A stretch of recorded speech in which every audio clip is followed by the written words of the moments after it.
let's have a look at the X-Max Stark, a portable vaporizer from TVape for concentrates. Inside the box you'll find one X-Max Stark, one stainless steel tool, and one USB cable. To load your unit, first remove the mouthpiece to expose the heating chamber.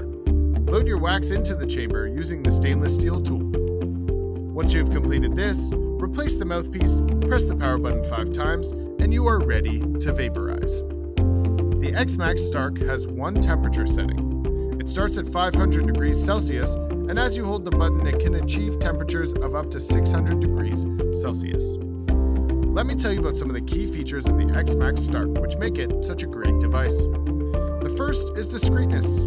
This unit is tiny and fits into the palm of your hand, perfect for stealthy vaping. The second is the magnetic mouthpiece. It makes loading and cleaning incredibly easy. The third is the one-button design. This unit is incredibly easy to use. Just load it up and get vaping. All in all, the X-Max Stark is perfect for anyone looking for a stealthy wax pen in this price bracket. I'm Alex for TVape TV. We hope you enjoyed this video and found it useful. And for all you connoisseurs out there,